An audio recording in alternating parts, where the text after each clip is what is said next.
The Donasa Podcast. Conversations from the couch. Don't cry cause it ain't gon' rain every day. Don't despair cause it ain't your way. Keep it real, make the best out of any situation that you come across. Some lose, some lost, I'm shaking off and get back to what I'm really about. Skip the crowd, something to feel me while you scream and shout. Welcome back to another episode of the Jonessa Podcast. Conversations from the couch. I am bittersweet today. You are bittersweet? Yes. Why? Well, here's the thing. The last episode, classic episode. Okay. And we came strong with it. We really did. And I don't know, like, hopefully by the time you all hear this episode that we're recording right now, the issues will be resolved. Mm-hmm. But as you all know, we mainly focus on the audio portion of our podcast. But this season, we said we're going to make a commitment to doing audio and video. Yeah. And we had 2 live episodes, went very well. And we did an episode where it was not live, but it went up on our YouTube channel. Everything went well. But for some reason, the episode Who Killed Critical Thinking just wouldn't cooperate. Yeah. And it had me down. It really did. But as usual, you always have my back. You're understanding. You came home from work and you saw I was down in the dumps. Yep. And kind of try to be peppy and like do like extra things that you wouldn't have to do so you could focus on the video. Yes. Yeah, because I realized that you were down because you really take this thing seriously and you're the producer, you're the creator, like you're all of the things with the podcast. And so I do know that this is personal to you. And so if you're down about it, then I'm going to make sure I support you because you're putting your blood, sweat, and tears in it. And so I understand you being down in the dumps about it because you put a lot of work and effort behind it, Joe. Oh, thank you. That means a lot. So gratitude and just a special, as always, thank you for the support and the love that we receive from our listeners and couch cousins. And at the same time, if you know someone who is in the content creation space, just understand, like, it's a lot of work that goes into it. Especially that, like Donessa said, I mean, we do everything. Everything is in-house. It's no we. Joe does everything. Let's just be very clear. Joe does all of the technical things. Yeah, so we know because I can't do it without your support. So that's why it would always be we. So we don't, hire anyone. We keep everything in-house. And I enjoy doing that. I mean, I enjoy being able to say that I am a content creator and everything that goes into that. So it's a lot of hard work. So we really appreciate the support. And if you know anyone who is in this space, just, support them, give them a like, a subscribe, a share, and just let them know that their hard work isn't going in vain, because we really do, even though we love doing this and we genuinely have a great time every time we record an episode, and we feel right at home. Yeah, but hearing back from the couch cousins, this gives us energy to continue to go.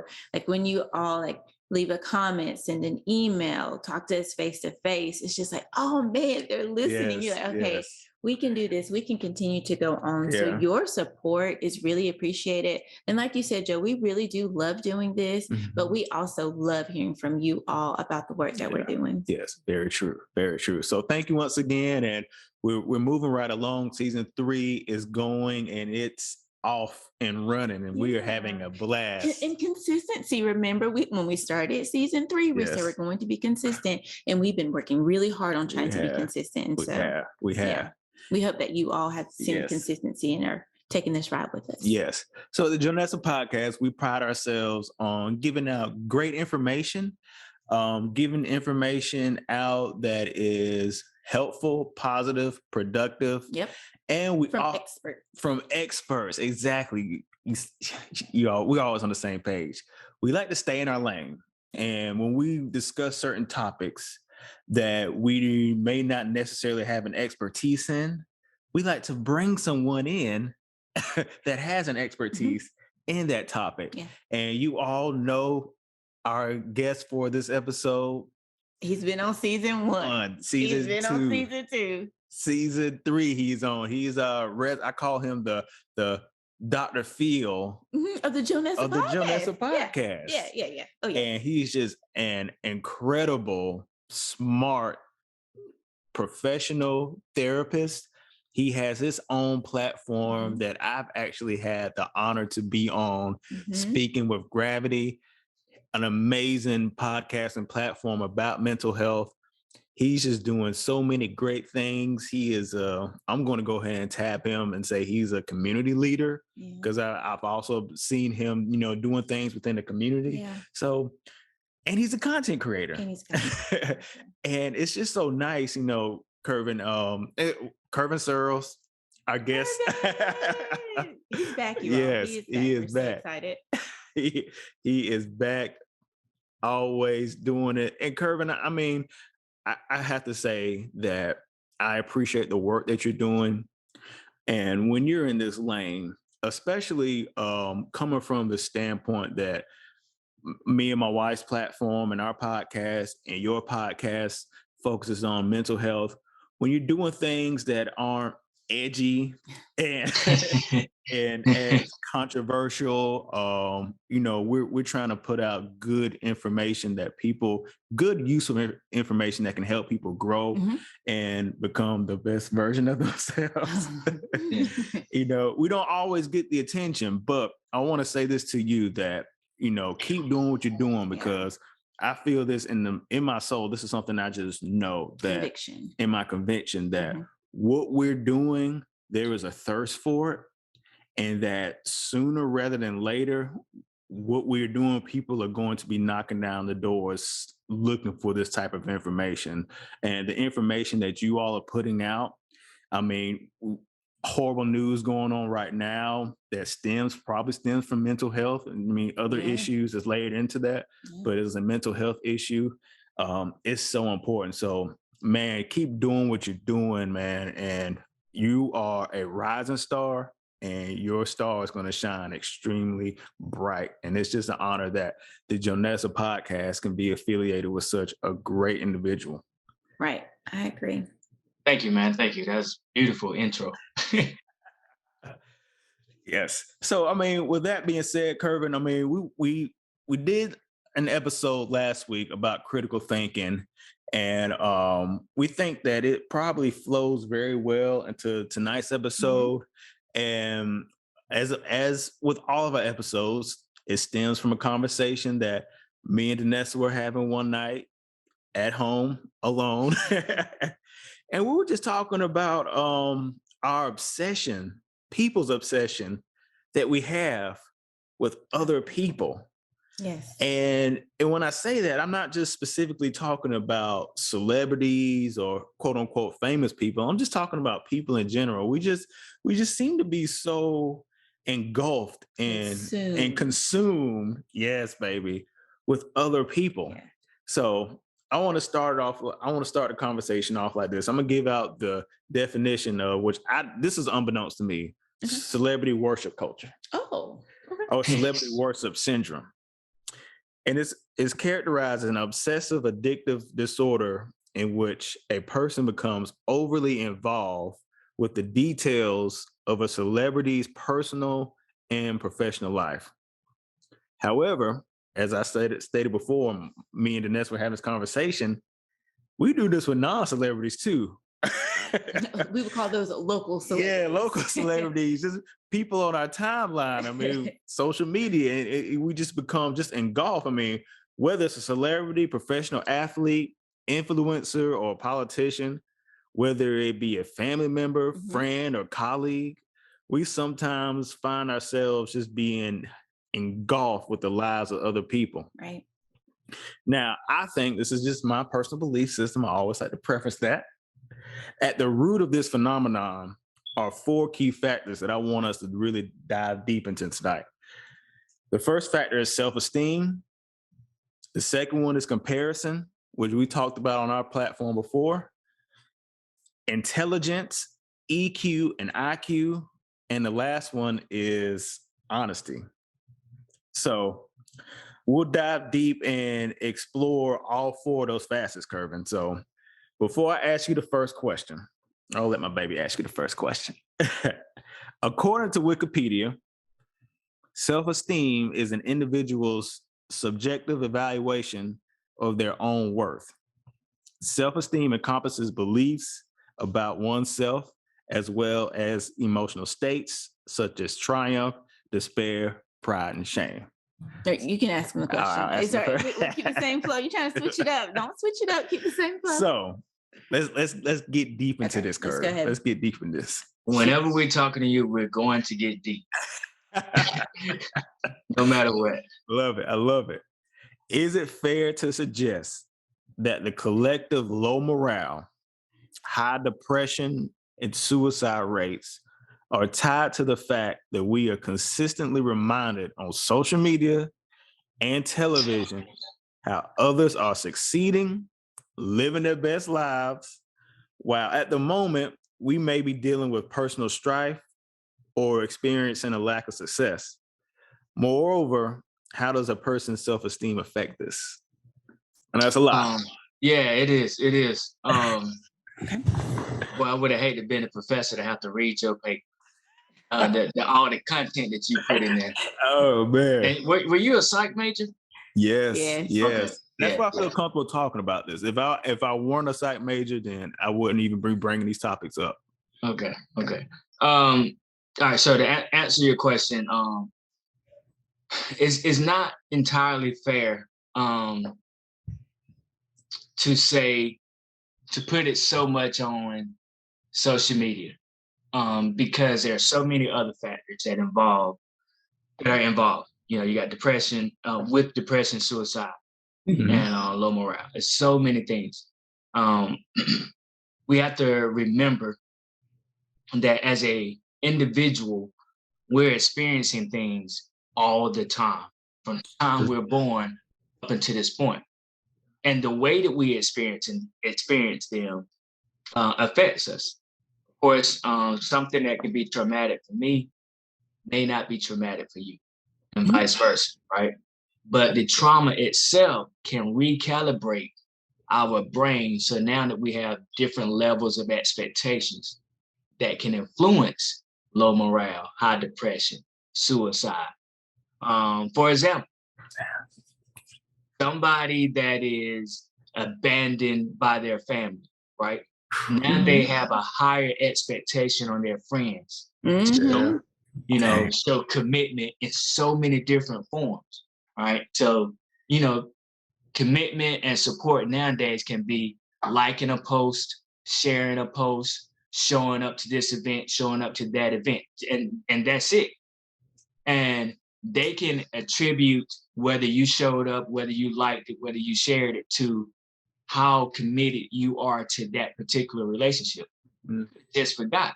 You could have just not did it that one particular time, but all of a sudden that affects them so heavily that they become sad, they become, depressed, so on and so forth.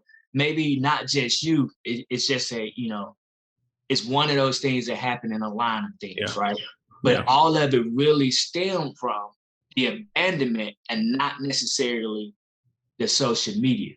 So, we can use social media, and social media is big. I mean, it's very prevalent now, but there's still a root cause, which when you're going into therapy, that's what you're trying to get to. You're trying to get to the root cause of where we at. Oh man, Kerv.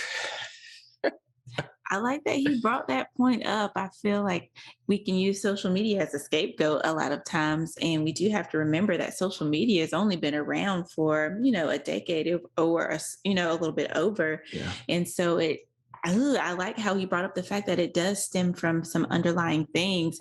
And that was a great point that he hit home when he was talking about how you put those expectations on friends because of like the abandonment that you may feel in your life. So I do feel like sometimes you try to fill voids in other people due to like your upbringing or things that you went through. Yeah. Yeah. No, I mean, I agree. You listen to our podcast. Y'all already know how I feel about social media.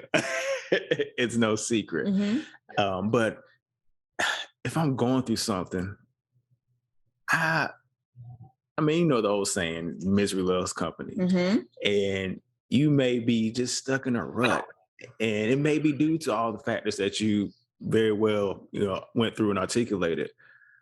But it doesn't help when you are going through something and you have all that trauma that you've been through in the past, and you get on your timeline and you see your homeboy or colleague just winning and winning in that picture, or yes, winning in that video.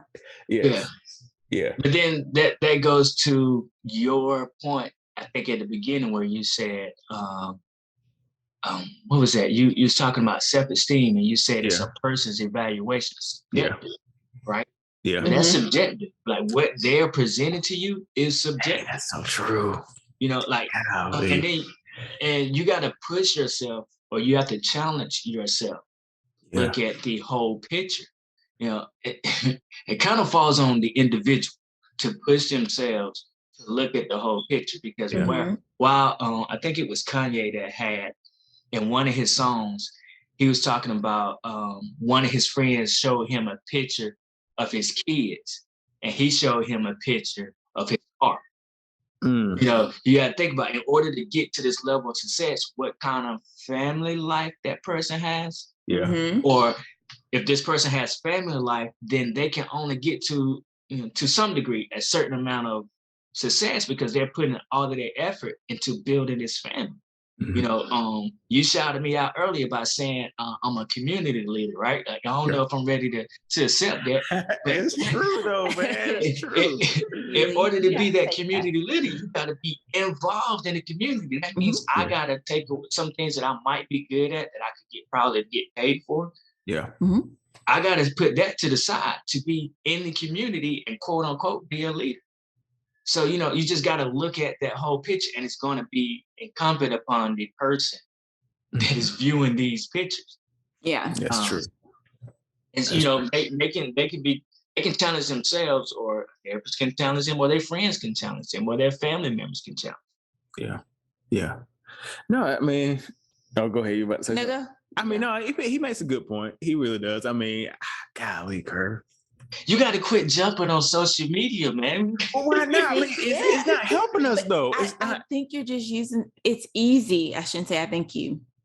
I think that it's easy to use social media as the catalyst for like all of the problems that we are seeing because it is so prevalent. But we also have to remember that there's so many underlying issues that are exposed more so on social media. Yeah. And so a lot of the insecurities, like I'm flashing my car all the time because I'm insecure because maybe I want a family and I don't have it, or I'm flashing my family all the time because I know I need to be there more than what I am. And so I'm just showing you this piece of my life in hopes that your like, or your, oh, look at you, y'all doing it big, will kind of make me feel validated. And so I think that social media, while it is an issue, there's more underlying problems there.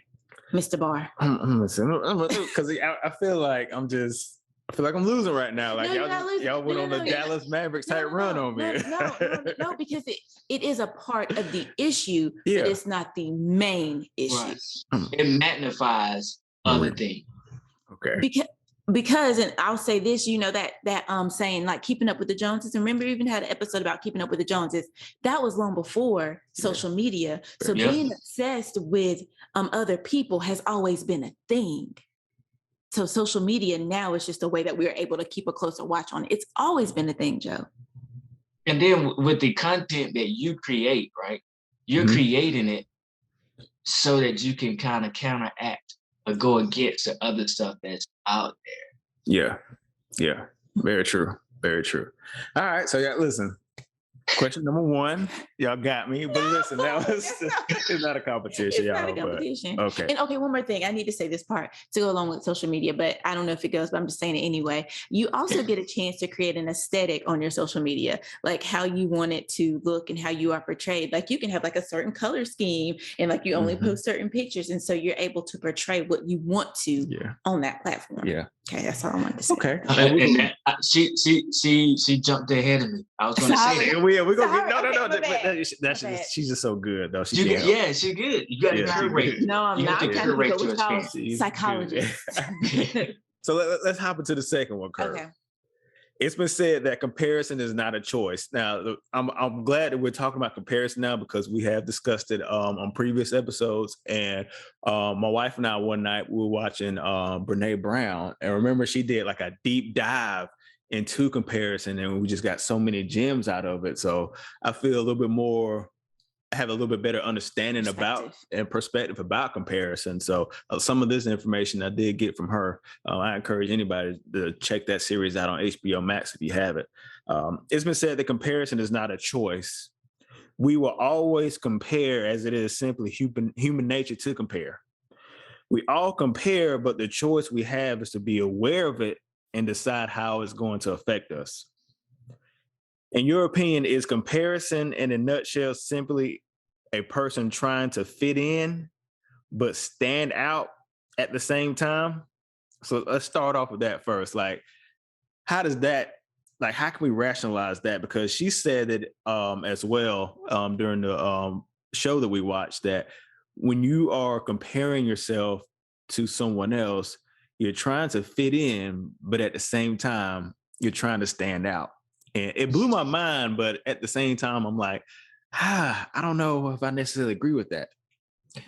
You're setting me up.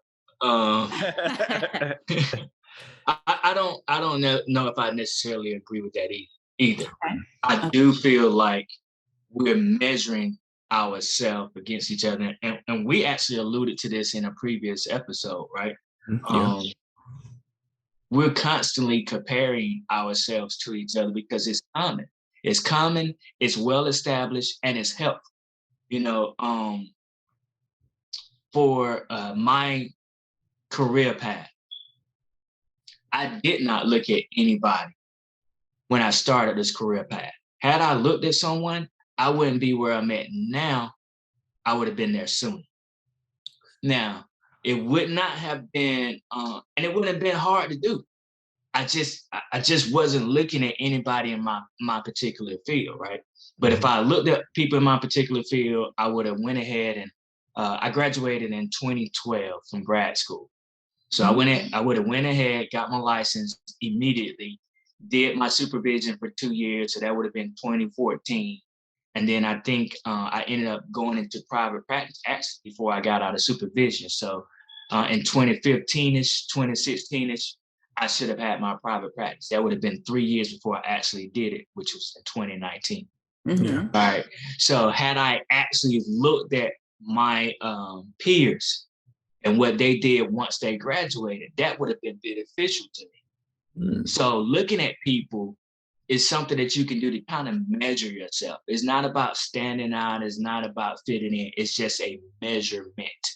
Now, the standing out, fitting in, that may come with going back to your original statement of self-esteem, how I view myself, what my perception is of my worth. That is what's going to determine whether you're trying to fit in, whether you're trying to be superior to somebody, or if you feel inferior. Mm-hmm. The inspiration you feel behind someone's achievement can actually help motivate you to improve, or that recognition can lower your self-esteem. It boosts it or lower it. Yeah. So yeah, that's. Yeah, no, I like that. I actually did. I remember doing a video about that on my old YouTube channel. How, someone else's success, like what are you allowing it to do? Are you, allowing it to motivate you, or are you allowing it to make you feel inadequate? And the best thing to do with someone else's success is that should motivate you, especially if you have high self-esteem. And that you have confidence within yourself, that you believe that you have the same ability as that person, especially if you were like in that same realm or in the same lane as that person. So I completely agree with that. What are your thoughts on that, baby? Oh, I have a.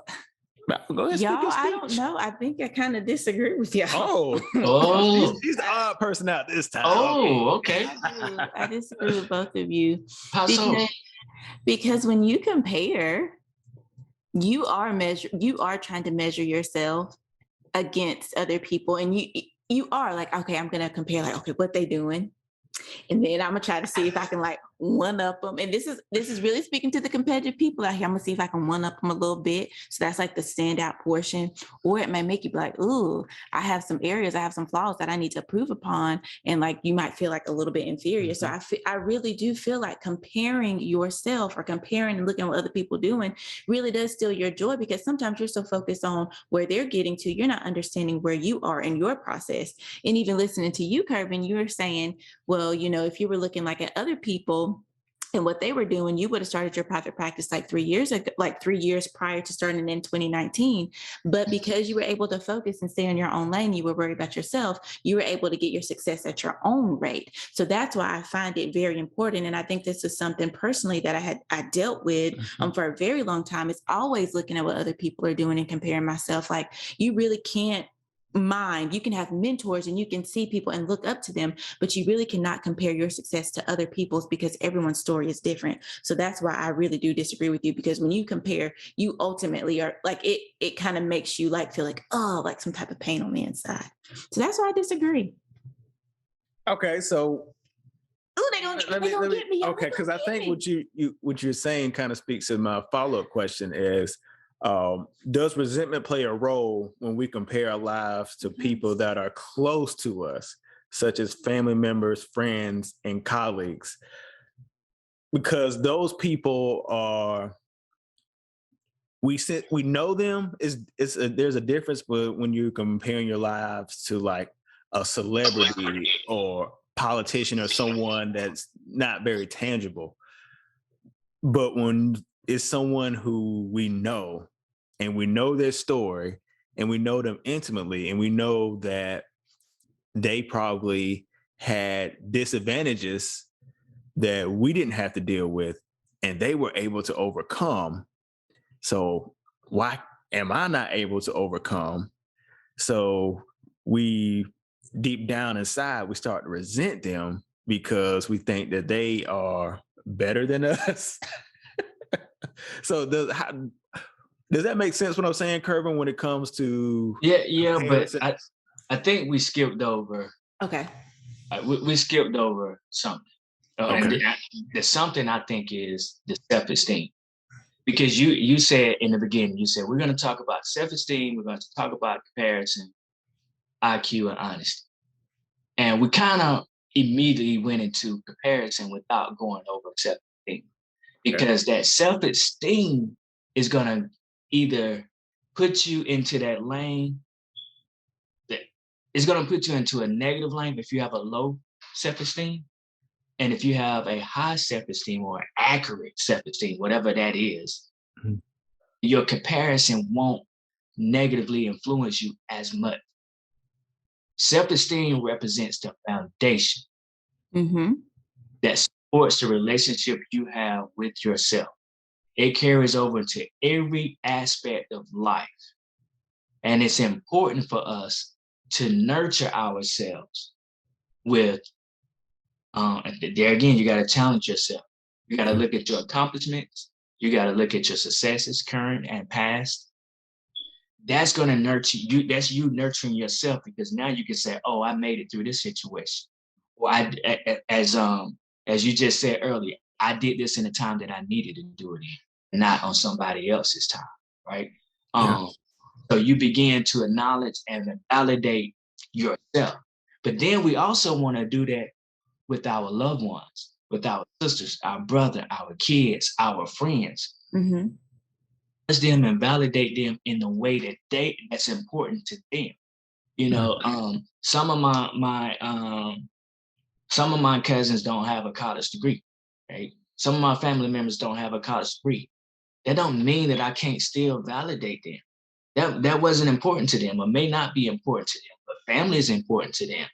Them being the person to go to set up. I got one cousin who she has a knack for being able to get the whole family together, right? She needs to be validated for that, so that she can feel good about herself. Whether she say that or not, she can feel good about herself if we acknowledge that about her. So our self-esteem is going to be strengthened by being nurtured, either by ourselves or by our family members. And then once we get to that, then that can help us in our comparison. When you say our what was your question? Do we resent? Does resentment play a role? Yeah. It's based on our self-esteem. It's based on our evaluation of ourselves. You know, of course I'm gonna resent this, that, and the third if I feel like I'm lower than this cousin or this friend, or if I'm lower than this coworker. Yeah, I'm gonna resent that. But that evaluation start here with self. Yeah. And it's subjective. It's subjective to what my personal opinion is. You know, if I think, what do they say? What's that statement? Blinds have fun. Only blinds have fun, or something like that. Fun. Yeah. And then you got people changing their hair to become a blind person, because they want to have fun. That's a personal opinion. That's subjective, right? They're not the only person that has fun. Or what if I look at it like, man, only tall guys can have a certain level of success. I used to referee, and that was a statement made to me that because of my height, I was only going to get so far, because typically referees they don't have to be a certain height. Mm-hmm. I didn't know that. Huh. Yeah, but the taller, 6 feet, 6'1", you can see better. You see the court. This is basketball now I'm talking about, not just refereeing overall. You can see the court better. But that's subjective to whoever it is that's grading me. I can take that and I can say, you know what? I'm not going to be able to make it because I'm only 5'7". But, and of course I would resent them at that point. I see me and a guy start refereeing at the same time, and he make it to the playoffs, and then he make it to the college level, and then he make it, maybe even beyond that. Yeah, I'm going to resent it. Mm. But if I just look at it from a standpoint of evaluating myself, oh man, I make good calls. The players respect me. The coaches respect me. I don't have any issues with the audience or the crowd. Yeah. I have to focus on those things and not, what I can't control, which is my height. Wow. No, I mean, I agree. I mean, when you're talking about just us becoming obsessed with other people's lives and what they have going on, I think if you are an individual that has high self-esteem and you really think that you are a person of value, then you are less likely to be so concerned about what person A is doing, what person B is doing. And when you have high self-esteem, you're probably not as likely to compare your lifestyle or what's going on with your life with person A and person B, because you feel good about what's going on, with your life. So I mean, I can't disagree, baby. Well, I do see the point. I like bringing up the self-esteem piece in it, but I'm going to take it it might go into a different direction. No, but go ahead. In this conversation, I was thinking back to in school when we used to talk about compare and contrast. Okay. And so we would make a Venn diagram, and, you would have those two big circles. You called it like a bubble map. And so in the middle is where you would compare, and you would talk about the things that are the same. And on the outside is where you would find the differences in, like, say, the two characters in a story. Mm-hmm. And so I think that sometimes when we compare, sometimes we get that word kind of mixed up because we're so focused on the things that are different. But when I'm thinking about in the context of reading or ELA, we're focused on the things that are the same when we're comparing. And so instead of saying, oh, I don't have this, I don't have that, and this is what's different, we can see the things that are similar in comparing ourselves against other people. And then when you contrast, that's looking at the differences. So we use that word compare, and we always focus on differences, but maybe we really need to focus on the things that we have the same when we're comparing ourselves to have a better measure of what we're looking at. Because when you compare and there's so many differences, it's kind of hard to see, like, well, what do I really have in common with this thing or person I'm trying to compare myself with? That's fair. I think that's fair. Thought about it in a different way. That's all. I like that. Yeah, that's fair. That's fair. So we tackled self-esteem. That was good. Which is extremely important. Good. I agree with you, Kervin. That's the foundation mm-hmm. of it all. and we tackled comparison when it comes to just us being so obsessed of what's going on with another person's life. Mm-hmm. However, Mm-hmm. you know me, I love intelligence. I love intellectual Yeah. and emotional intelligence. So the third thing I want to touch on is, would it be wrong? I know my answer to this. To assume that individuals with higher IQs and EQs are less likely to obsess or be concerned with the lives and thoughts of other people. At the same time, if you are a person with a high EQ and IQ, are you less inclined to obsessively share every aspect of your life on various platforms? Like always doing selfies, videos, sharing your opinions. Let me touch on that one first, Kervin. Let me go with. Okay, no. We have to let our guests go first. Okay. So go ahead, Kervin, and give your thoughts on that. The first one is like, IQ and EQ, having a high IQ and EQ makes you you're less, inclined to be worried about or concerned about the lives of other and thoughts of other people. We'll start off with that one first. All right, so I'm not necessarily an expert in IQ, but I would venture to say that we need both of them. You're gonna need IQ. You're gonna need your EQ. And I saw something earlier. IQ is visual processing, working memory, reasoning, right? And that is measured typically through standardized tests or some type of testing, right? So it's kind of like you can touch it, you can feel it, it's right there. Mm-hmm. And then EQ, emotional intelligence, is more about identifying your emotions, relating to others, social communication. You feel it, right? And not only do you feel it, but with IQ, you gain that through somebody telling you, giving you knowledge, they're telling you this.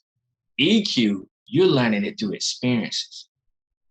You gotta mesh them together.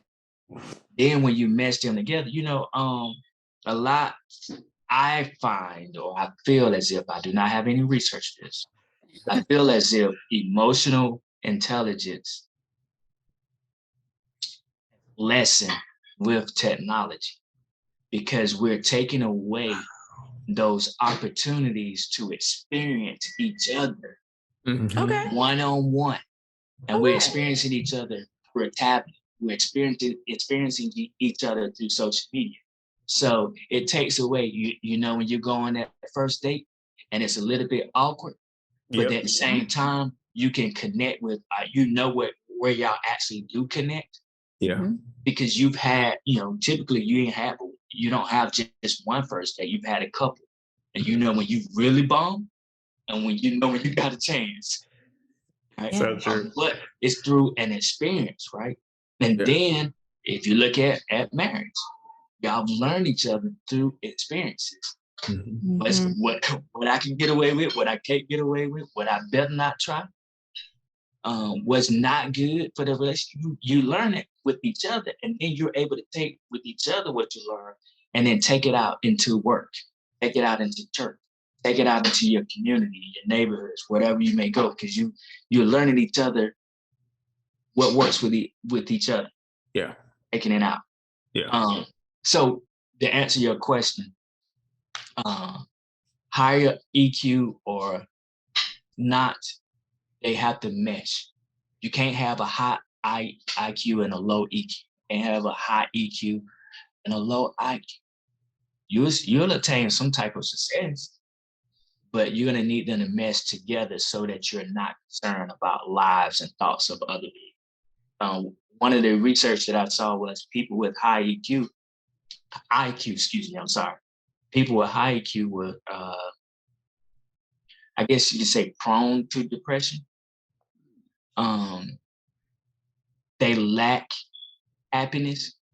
And then it talked about one of the reasons for that being they're so intelligent that they start planning for the mistake, what could happen. Mhm. You're so focused because you're so knowledgeable. You know that there are so many different things out there that can happen when you're planning something, when you're trying something. And so you're trying to plan on top of planning. But somebody that's, high in EQ, what they're gonna do? They're gonna feel their way through and they're gonna keep it simple. Yeah. This is what it is. I'm just gonna do this. And the other thing I don't want to jump too far ahead, but you ask about people posting. One of the things they say with EQ, you have a greater sense of self-control. So if you have a greater sense of self-control, you're not gonna want to post everything. Yeah. There have been times where I've been in a particular situation, maybe a concert, maybe some type of event with my family. I'm like, man, this is cool. And I want to post at the same time, like, you know what? I got to enjoy the moment instead of just posting. And, these moments with family are precious. My kids are not going to remain the age that they are this year. They didn't remain the age that they were 2 years ago. Right. These moments are precious and you just want to enjoy it and then maybe post it later if you get a chance. Right. Yeah. Whew. Man, you bodied it as usual. I'll let you go first. No, go ahead. No, I mean, I completely agree, especially with the latter. I think EQ definitely plays a more of a significant role when it comes to allowing yourself to be so involved and invested in other people's lives. I think if you have a high EQ and you are self-aware, then you're going to be able to have some discernment and realize that everything that I'm seeing is probably, you take it at face value and you're able to, move on and not really let it affect what's going on in your everyday life. So, and that comes with EQ more so than IQ. And the second part, man, you just articulated it so well. When I see certain things on social media, certain people, like, you just put anything out there and it's like, you don't even think twice. You don't even have a filter. You might have a filter, but you know what I mean? A filter in your brain. A filter in your brain. And I'm just thinking, I'm like, well, hey, like, what do you do all day? And do you not care? And why do you think that everybody wants to see this? It's like, I just question their intelligence level. I mean, no disrespect, but I really do, of like your just need to just put every single thing about your life out there. I just have a hard time understanding and grasping that. And I think that's just directly tied to someone's EQ that may not be where it has the potential to be. Danessa. Well, I find that the older I get, the more I realize that EQ is important, just as important as a high IQ. Yeah. Because if you're unable to like empathize with people and read a room and understand how to operate in certain situations, that's going to be detrimental to like your future. So I do feel like EQ is really important. Yeah. Yeah. And when you have a high EQ, the two are kind of intertwined to where, well, like the two questions that I posed that threw out there.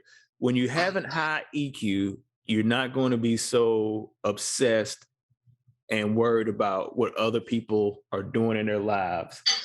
And at the same time, when you have a high EQ, you're not going to be so obsessed with trying to show people who you are, prove yourself, to other people who like, what you're capable of doing or what you are allegedly doing at the time. And it goes back to, like Kervin said, the foundation of it is self-esteem. If you're a person with, high self-esteem and what's the term you threw out there, Kervin, where about the self-esteem is where it should be or something like that? Talking about being accurate? Yeah. Yes. I had to go. What did I say? I don't know what I said. Yeah, but I mean, I knew what you were saying. Give me a line over here. But it's your self-esteem is where it should be. Yeah, he said accurate self-esteem. It's not like you're not egotistical or just, you who you think you are is not really where you are. Your self-esteem is accurate. So if you're a person that has, a healthy self-esteem, then you will not feel like you need to put everything out there about yourself. You're confident and you know that your true self will always shine. And it doesn't matter whether they reject it or accept it. As long as you accept it, and you're fine with it, you have nothing to prove. Posting it doesn't make it real. Exactly. I think that when you're talking like the EQ, sometimes the validation and posting it makes it real and means that this is the type of person that I am. Yes. And finding validation in Yeah. If I'm not mistaken, Mr. Barr, you was pretty decent at soccer, right? I was a great soccer player. Yes. Okay. See, now we're talking about accurate self-esteem. So, oh man. But even with that though, you was a great soccer player. Yes. That being said, and I really don't know, but That's if you were a great soccer player, you knew that you wasn't going to be professional, but you can probably take it to the next level, maybe D3, D2. You had an accurate assessment of where I can go. You got some kids, they're not even getting into the game, but they want to get a scholarship to play ball. Like that's not an accurate assessment. Yeah. That's true. That's very true. Yeah, that's so important. I mean, I love that term you threw out. That's my first time hearing about it, and it's so true. Yeah. Just knowing what's real. Yeah. Well, you look. I just agree with that. Yeah. The reflection of how you made the comparison of like sports and how people will see themselves and like, oh, I'm going to like the NBA and different things, and like you're really just going to be on the bench. Yeah, that's very good. Yeah. That's so paramount and important. You have to have an accurate assessment. And I'm the type of person if you're always saying it or putting it out there, I'm just going to believe the opposite. Like seriously, because if you really are doing it, you don't have to say it. You don't have to say it. Like everybody a boss. Like. If you really everybody's a not a boss. Like if you're really a boss, you don't always have to say that you're a boss. No. And somebody got to work. It's somebody. Exactly. And who you the boss of? If everybody's a boss. You took the words out of my mouth. People saying they're a boss. I'm like, you don't have any employees, sir or ma'am. Like you're not a boss. You're not reviewing applications or resumes. But that's neither here nor there. That's neither here nor there. Hey, that's another episode. That's another episode. That's another episode, folks. Last question, Kervin. I appreciate you coming on so much, man. You just. Oh, I just had a thought. I'm so sorry. I love the follow-up. It's authentic. I love it. That when you have obsessions with other people, it allows you to escape from your reality. Dang. Looking into what they have going on in their so-called lives, let you be like, oh, and it brings up that comparison. Well, look at such and such and so. They're bad off. Look at me. I'm not in that bad of a shape. It takes you from where you really are when you do that and get obsessed. That just popped into. I had to say it. I love that so much because when we compare ourselves to other people and get obsessed and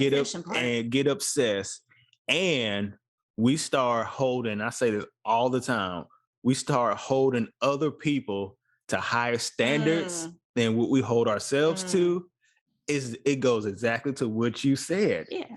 It's taking the spotlight off of you and shining it on them. Oh, look what they're doing. They can't even do this. They can't even do that. Well, at least I don't even struggle with the things that they're struggling with. So, man, that was so on time. But you don't know what you do in that situation. Facts.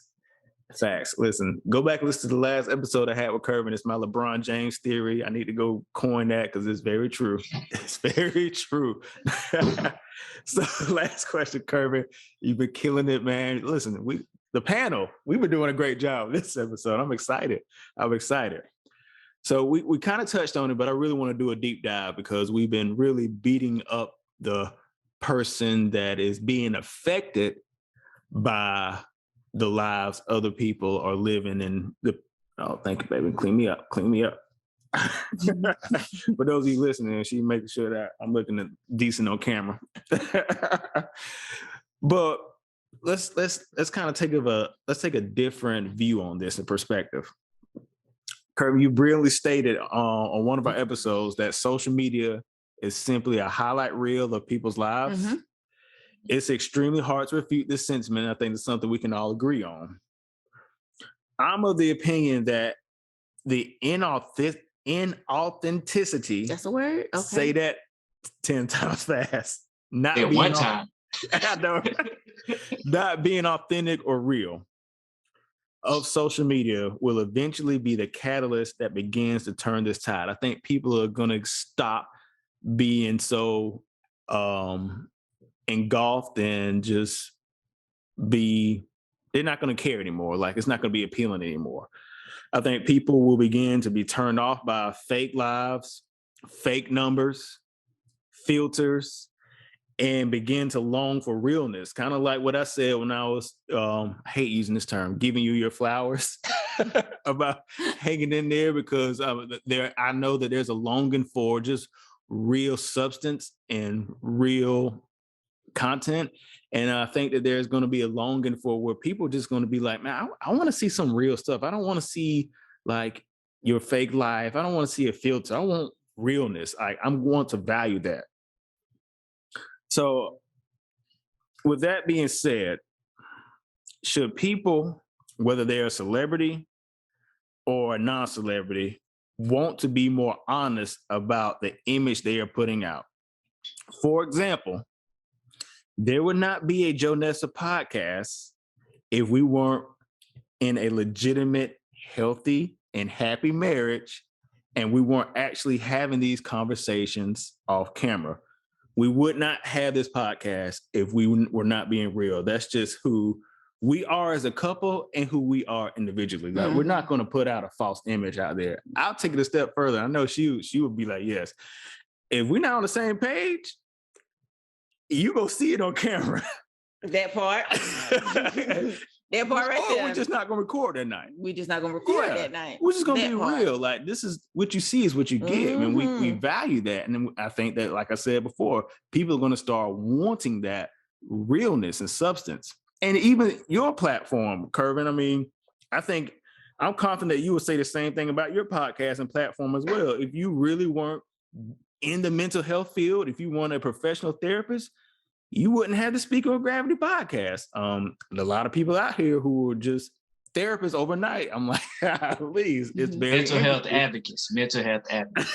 Just speaking of things that have no business speaking on, but being authentic and real during these current times, however, unfortunately, right now, is still not appreciated or lucrative. What are your thoughts on this? You said a lot. He did. Because like usually when you come, you give so much. Like, I don't know which way I want to go with that. Although I did, as you were talking about the realness of your relationship, I have a idea for an episode we have to talk about online for y'all's podcast. It's super dope. But talking about being real, I kind of disagree just a little bit. Okay. Disagree. Just a little bit. I don't think we're gonna get to the point where, this is what I hear you saying. I hear you saying that with all the stuff that's going on, the highlight reels, the focus on positive and happiness, ultimately we're gonna get to the point where we're gonna start with more authentic information. I don't think we ever get back to more authentic information. There's going to always be a segment of the population that won't that realness.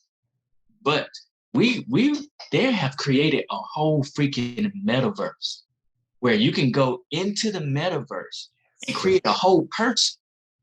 Never mind just take a picture of yourself and make yourself up. You can create a whole person. You can buy a whole digital land. You can be a white man, a white woman in the metaverse. You could be a black man. You could be Asian. You could be whatever you want to be in the metaverse. Just think about that. Like and if y'all haven't looked into it, look into it. It's really about to become a big thing. Even the kids are getting into it, and that's where they want to be. Instead of being in school, instead of being around their friends, they want to be in the metaverse. I don't even know if the kids call it metaverse. It's what adults call Yeah. Mm-hmm. So, I don't think it's going to get to the point where we have it more, where we're going to want more realness, or it's going to be more valuable. I do think it's going to always be valuable, because you're going to have that segment of the population that want that. Yeah. But is it going to be more valuable than the fakeness? I don't think so. I don't know what, even if you look at before technology, you always jump on technology, but everything that happened before social media. Your wife is right. Everything that happened before social media. It was just in a different format, on a different platform. People have always been popular. You just didn't have 60,000 followers. You just had whoever was following you in your particular town. If your town only had 3,000 people, you only had 3,000 followers. But now you got multiple places that you can put together into one particular platform that's just magnifying. So that's my thoughts. Dang. Sheesh. Kervin, You gonna ask me? Okay, I'm sorry, baby. Yes. How do you feel? What are your thoughts on this? I had no who was gonna ask me. My turn. I think that I'm going to have to say that you were saying like we're going to get to a place where people want real and not like with filters and just Wow, y'all both. because people like to escape reality. Just think about some people that are like avid readers, like avid readers, like that read like books like in a day, like multiple books throughout the week. They're trying to escape reality. You think about why you even watch TV and not reality TV. When you're watching movies and different things of that nature, you're just trying to escape from where you are. Like people that like to go on like travel, like are avid travelers, they're trying to escape reality. So I do feel like there's always going to be a sense of escaping reality, and things, while you might want to embrace the real, people will still want to not necessarily fully be engulfed in real. No, okay, so I definitely agree with both what you're saying. I definitely agree with that. Escapism is real. It's something that will never go away. And Kervin's point, to your point, it's something that's always existed. I'll also agree with Kervin when it comes to just the evolution of where this thing is going. I didn't even think about the metaverse, Kervin, and how that's just literally you're in the Matrix. And think about if you haven't seen Ready Player One. I mean, that's really just a true, it's a true story about where this thing is headed. So I agree with all that. Mm-hmm. I guess let me try to explain myself a little bit better. Okay. Social media, that stuff is not going anywhere. And I mean, the pendulum in life always swings back and forth, and we're kind of on the extreme end. And I think it's going to, slowly but surely go back to the opposite, to where if you're not being your true authentic self, you can still exist on social media. But what I'm saying is people are going to start to see through the BS, and you're not going to be able to build up a following or get as much attention as you usually would have gotten in the past if you're not being authentic. I think that's where we're headed to, where, social media, people will still put their lives out on social media. We're on social media. I mean, we use our platform for, business purposes, but we have personal accounts too, where we, share things about our lives. But when we do that, we're like, well, what you see is really how we are. And what I'm saying is, in the future, people who are putting these images out there and it's not really real, people are just not going to be attracted to that anymore. People are going to want a longing for just realness. Kind of like, even though this is a bad example, but remember when like reality TV was like really big and the sitcoms were kind of dying down a little bit? It's because people like, I'm tired of like sitcoms and make-believe world. I want to really see how people, behave when things are not scripted, even though we know reality TV is scripted. So I think we're going to kind of move towards that way when it comes to these platforms, whether it's social media, YouTube, to where I mean, I don't really think they're really like that. I really want to know. I want somebody who's real themselves and is not going to lie to me, and someone who I can truly relate to. That's what I'm saying. And But I think you're still losing on this. You see, I didn't budge. Kervin. I don't know. Because like I didn't budge. you said we went from sitcoms to reality TV, and then we went from reality TV to what? Vine, Reels, YouTube Shorts, and that's still reality, right? So we went a step further, you know. And then you think about music, right? I don't know if you're a hip hop head, right? yes. All right, you're a hip hop head. What's your favorite group? One of your favorite groups? Oh boy, groups. Okay, I'm dating myself, but if I had to pick like one of my favorite all-time hip hop groups, I probably, golly, this is gonna sound bad. Come on here. I'll say the Hot Boys because I'm a huge Lil Wayne, and I'm not saying they're the best. I think Outkast are more of a duo or Wu-Tang, but the Hot Boys, that was my. You killed my whole theory. Hot Boys, oh my God. Wayne. Okay. Yeah, reel it in. What I was gonna say was there's always gonna be the fake level, right? So it went from, and I'm not trying to say that what's his name, the dancing guy, MC Hammer was fake, but he had a gimmick. It was a gimmick. He had a gimmick. It was a gimmick. He had a formula, and that went from him, and they eventually got the Soulja Boy, right?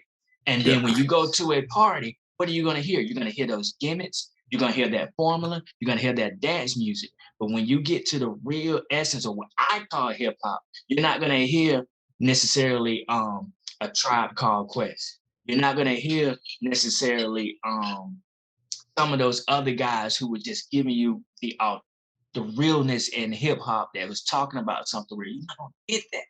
So they sold records in their little area, but when it came down to really partying, ain't nobody want to hear that. They want to do what Danessa say. They want to get away. They want to party. They just want to have a good time. Rock with it, yeah. and Hot Boys, you did play the Hot Boys, and they did want to do the little bling bling. Every time I want you say the bling bling, oh my God. You said Hot Boys. Okay. But my point is that I don't think it's going to ever come back to where the realness is going to overtake fakeness. People, as she said, they're trying to escape, or they're trying to be something that they're not. And different people will get caught on their fakeness, and their page or their spot will be blown up, and it'll just be another person. You know, God rest his soul, but my man that just passed away. Yeah. And his spot got blown up after he passed away. That all these expectations that he was setting on other individuals supposedly wasn't connected with him. We don't even really know all of that information. Yeah. Right. But people's spots to get blown up. And then, before him, it was a whole nother guy. I forgot his name. That was talking about relationships. His spot got blown up because he had a whole wife and he was hooking up with people. Yeah. And they keep having these guys come up, be these relationship therapists and gurus, and then their spot get blown up because they ultimately fake. You know what? You made my point. I was gonna make this quick little point. You literally made my point, Kervin, where think about it.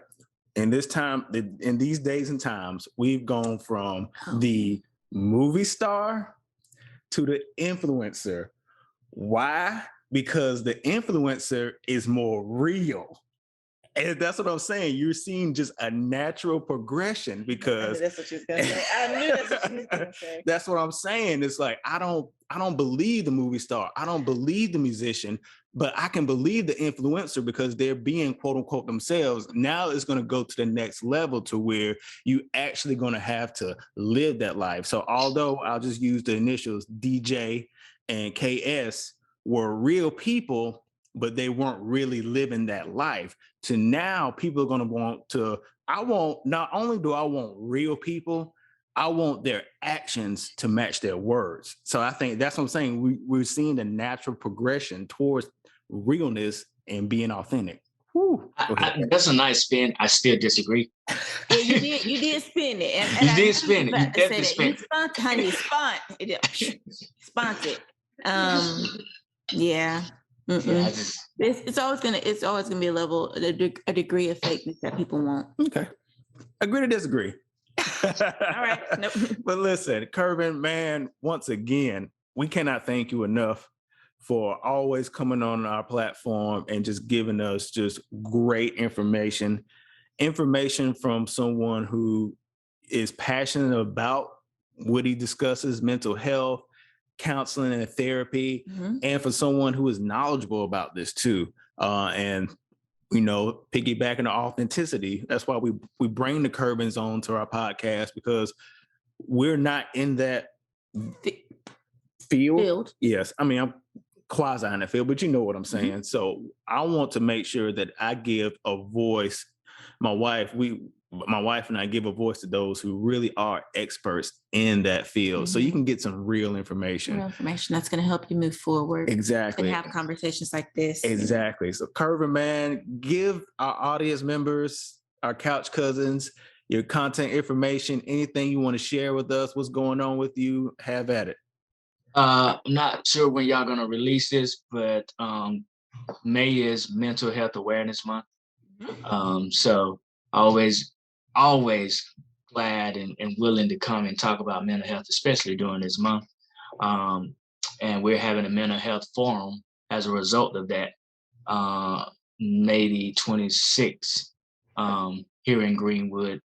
And they can find more information about that on my IG, Gravity Counseling Group, or you can follow me. They call him Mr.